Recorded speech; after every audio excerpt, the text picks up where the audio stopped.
भिवंडीत विराट हिंदू जनजागृती सभेचे आयोजन. हिंदू समाज संघटित करण्यासाठी मोठं आव्हान. भिवंडी ग्रामीण परिसरात अखिल आर्यवर्त संघ आंतरराष्ट्रीय बजरंग दल यांच्या वतीने विराट हिंदू जनजागृती सभेचे आयोजन करण्यात आले होते. रविवार 24 मे रोजी संध्याकाळी 6 ते 8 या वेळेत जू नांदुखी येथील महाकाल फार्म हाऊस येथे ही सभा पार पडली.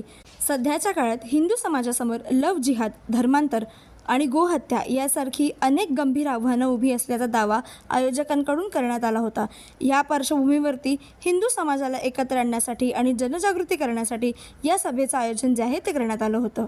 या सभेला प्रमुख उपस्थिती व प्रमुख वक्ते हे दिनेश दादा पाटील, संस्थापक एवं राष्ट्रीय अध्यक्ष अखिल आर्यवर्त संघ आंतरराष्ट्रीय बजरंग दल यांची लाभली. यासोबतच जिल्हा मंत्री विशाल जयस्वाल, राकेश खरोटे, सोशल मीडिया प्रमुख सुभाष पाटील, ठाणे जिल्हाध्यक्ष आणि राजन टेकडीकर, जिल्हा संघटन मंत्री यांची विशेष उपस्थिती होती. यांच्यासोबतच क्रिश कामुनी, संपर्क प्रमुख, प्रदीप गुप्ता, पोद्दार अध्यक्ष, ओमप्रकाश तिवारी, पोद्दार उपाध्यक्ष यांनी सुद्धा त्यांची महत्त्वपूर्ण उपस्थिती दाखवली. धर्मकार्य आणि हिंदू समाज संघटनासाठी नागरिकांनी मोठ्या संख्येने उपस्थित